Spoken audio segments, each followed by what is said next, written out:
Slovenija je lepa, to vemo vsi.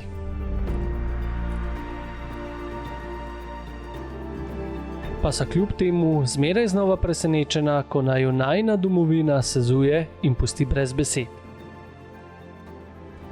To je eden izmed tistih trenutkov.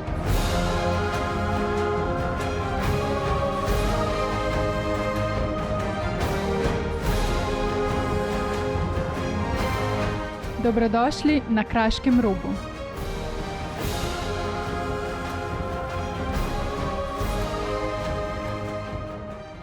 Hejho! Evo, punč pa sonc sta se prebudila iz zimskega spanja in mislim, da je čas, da končno naredimo en proper vlog in izlet v leto 2022.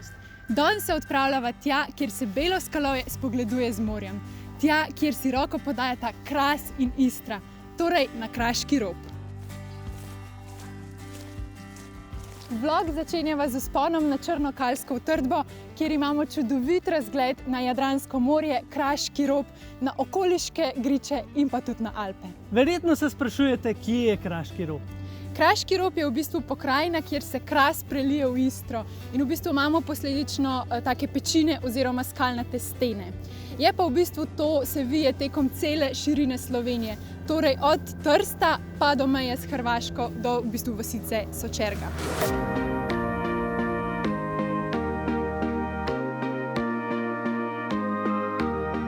Na posnetkih gledate ostanke utrdbe nad Črnim Kalom. Ostanki se nahajajo na 30 metrov visoki skali, ki je bila nekoč dostopna le preko 4-metrskega dvižnega mostu. Nahaja se na prometni poti na meji bivšega beneškega in habsburškega ozemlja. Bila je počivališče trgovcem in potnikom z gostilnami in sprejemljivimi cenami. Znamenitost kraja je poševni stolp, ki se nagiba zaradi udiranja zemlje.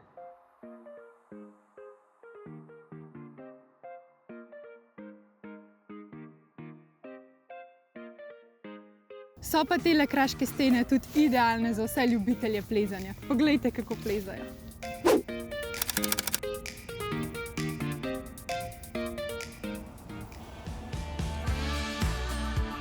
Za glavni izlet tega dneva sva si midva izbrala ušesa Istre. To je v bistvu pot, ki vodi od vasice Sočerga čisto do hrvaške meje. Pot naj bi bila zelo po ravnem, zelo primerno tudi za otroke ali pa za sprehajati pse. Če to vse drži, boste videli. Hkrati pa v bistvu si bova pogledala tudi razne naravne znamenitosti. Ko ste šli na ta izlet, se pa obvezno našpricite za klope, ka baje, da jih je veliko. Midva sva sicer tole sabo vzela, ampak ne dela, ker je špricla crknila. Ampak ni panike, samo znajdel. Pazi zdaj ta pogruntavšna. Imamo tole. Praznemo. To je drugačun, ma ni antifriz, tiska daš zjutraj na šipo, da se ti odmrzne, a ne? No, Ponč, nastav se. Čakaj. Ej, kva dobro dela. Čak še.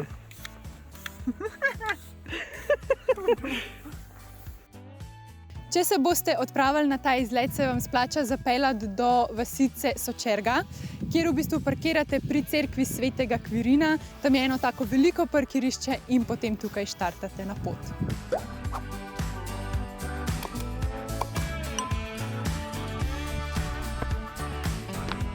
No, če pa koga zanima, kako je ta del Slovenije sploh nastal je tako, da se je dvignil iz morja. In sicer, ko je afriška tektonska plošča začela izpodrivati evrazijsko ploščo. In nekaj mogli ven pogledati. In en izmed teh delov, ki so ven pokukali, je ta Kraški rob. V originalu je bil sicer sestavljen iz apnenca in fliša, ampak ker je fliš malo manj odporen na vremenske razmere, se je ta sprav odstranil, tako da v bistvu zaradi tega imamo danes Istro, ki je v bistvu na flišasti podlagi, in pa Kras, ki je na apnenčasti podlagi. Kva snajde spet eno luknjo? Bunkar je tukaj. Bunkar je? Bunkar, Ja, vse ima prav lojtrico za gor. Ja? Ja, sam to je tak čuden bunkar. To je tak, da tam ben ne vita, veš? Tak naraven bunkar. Noge, evo naprej. Kdo bo jedel? Jaz mislim, da je skrajni cajt za malco. No, pejva malce. Pejva piknik. I go straight from the bank, gassing up the tank, cranking up the radio, playing old Hank. It ain't that long till I'm back at the pond. I'm pulling up the truck down at the dock. It's time to do some... Poleg klopov morate pa merkati tudi na kače, baje, da jih ne bi bilo ful tukaj. Pa pasje dreke paste, polhem bomb je po tleh. Če se sprašujete, izlet je primeren v vseh letnih časih. Domačini pa pravijo, da je najlepši jesen, ko se vsi te grički obarvajo v tiste jesenske čudovite barve.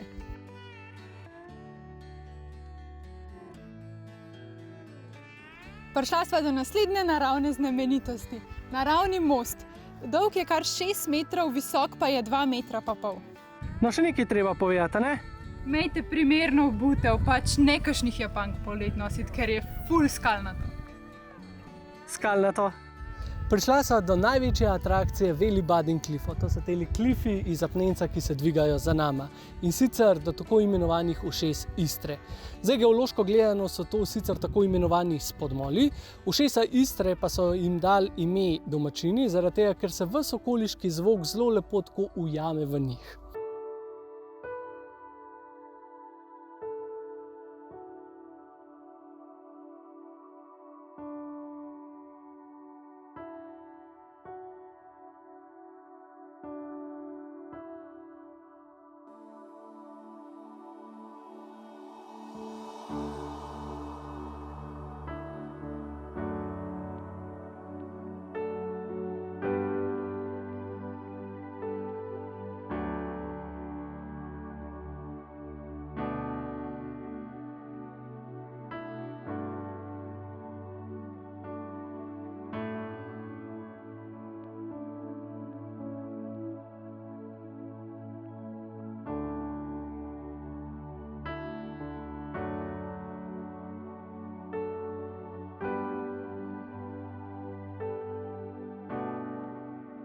Ta pot, ki sva si jo midva zbrala, pa ni edina, na kateri si lahko ogledate Kraški rob. Kot sva že omenila, Kraški rob se razteza od italijanske meje do hrvaške meje in v bistvu celotno to dolžino lahko tudi prehodite. Na tem delu Slovenija ni več tako zelo široka, tako da v bistvu pohod je dolg nekje dobrih 6 ur oziroma 23 km. Štart je pri gradu Socerb, mislim, da se tako reče, pa vse do vasice Sočerga. To je tako, za tiste, ki ste malo bolj aktivni pa to, a ne? Bonč, meni so rekli, da je to po ravnem. To ni nič po ravnem, mi se skozi vzpenjamo. Mislim, tehnično gledano je po ravnem, a ne? Sej, če se spustiš dol, pa se enako pot nazaj gor usmeš, povprečje je ravno, a ne? Se pravi, če grem na Triglav pa nazaj, grem tudi po ravnem dejansko. Je v teoriji ja, ne? O moj bog, Naj pa nekaj zanima, koliko vas je bilo že na Kraškem rogu? Dajte prosim napisati spodaj v komentarje, ker zame je to prvič. Tudi sploh nisem vedel, da kaj takega v Sloveniji obstaja, dokler ni od Cindy teta nama pokazala slik, da so šli z družino pa sem na izlet in so bila tako, wow, to morava iti pogledati. Če imate pa še kakšen drug predlog, kam bi se lahko naslednjič odpravila po Sloveniji, nama pa tudi napišite spodaj v komentarje. Prsopehala sva do vrha, zdaj sem pa kaj en pražen piškotek, noro. V glavnem, vse skupaj sva hodila slabe 5 km, pač dol pa nazaj gor. Na začetku je kar dost ravno, pol na koncu je pa pač en tak breg. Vzemite si pa tako cirka do 2 urci, po mojem, da imate kar dost cajta. Pa res tudi to s čevlji, sploh na koncu kaj ful skalov. Ja, ful je res skalovnat na koncu, tako da... Bote previdni, ja. Lačen! Toliko hitro pa to ne gre. Prej treba še eno drugo stvar pogledati. Nahajava se v Hrastovljah, bolj natančno pri cerkvi Svete Trojice. Gre v bistvu za kar znan kompleks, ki v notranjosti skriva freske iz konca srednjega veka oziroma začetka renesanse, oziroma malo bolj po domače. Za mrtvaški ples ste sigurno že slišali, če ne drugje pri zgodovini.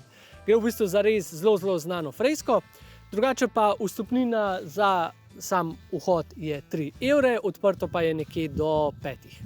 Cerkev in obzidje sta zgrajena na živi skali, zato nimata globokih temeljev. V preteklosti je cerkev služila tudi kot zatočišče pred vpadi Turkov. Cerkev je v celoti poslikal Janez iz Kausta. Gre za najobsežnejši ohranjeni srednjeveški slikarski kompleks na Slovenskem, med drugimi s prizori iz Stare zaveze in znamenitim mrtvaškim plesom. Mrtvaški ples je freska dolga 7 metrov in prikazuje sprevod, v katerem se proti pravkar izkopanemu grobu premikajo predstavniki najrazličnejših slojev tedajne družbe, od papeža do kmeta. Sporočilo pa, da smo na koncu naše poti pred gospo smrtjo vsi enaki, saj le ta ne izbira.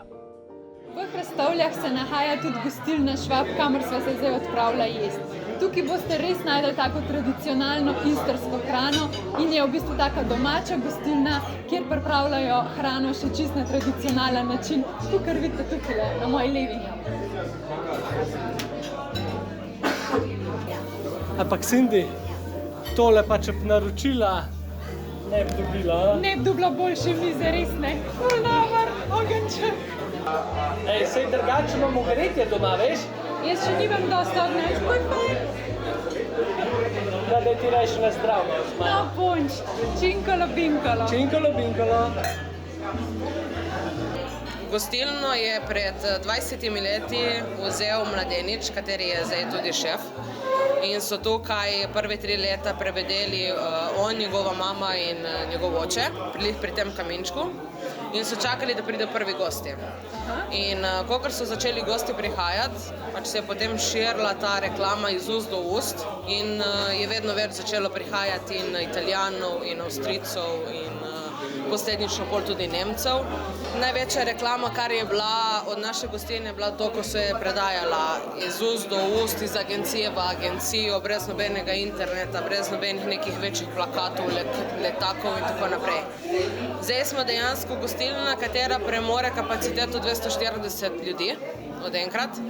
Imamo eno zunanjo salo, imamo to notranjo salo, ki jo tudi vidite, in imamo še eno pokrito teraso, ki pa je zanimiva po tem, da mi rečemo Crystal Palace. Zato, ker je na vse naokoli obdana z stekli. Zgornji del je pa ročno od naše bivše sodelavke narisan kraški rob na platno. Mi smo gostilna, katera dela z dušo in srcem in zato so tudi naše jedi tako dobre. In tudi jedi, ki so tukaj noter, je dosti jedi, ki je bilo narejeno v preteklosti, ampak smo jih spremenili v sedanjost. Naprimer kot bobiče, istrska sopa, njoki za koprivo in tako naprej. Ne? To so jedi, ki so vse jedli nekoč, ko niso imeli kaj za jesti, so delali dejansko to, ko so imeli dosti krompirja doma, pa si pobirali stvari po njivah in delali. Ne? Istrsko sopo so pa jedli nonoti v njivah, da jim je dalo moč, da so lahko potem krampali po njivi in tako naprej. Ne? Je pa vsaka stvar tukaj noter ima svoj zakaj in svoj zato in dejansko je narejena gostilna z spomini in res z dušo. In vsak, ki pride tukaj noter, rečemo tudi mi, počutite se kot doma. Ker to tudi mi želimo od naših gostov, da so res, da so sproščeni, da so nasmejani, da so šaljivci, kot smo mi in da dejansko nas imajo radi in spoštujemo za to, kar smo in da nas ne spreminjajo, ker mi smo unikatni in pač tisti, ki nas želijo, dobrodošli, tisti, ki pa ne, pa žal, naj si najde to, kar želi.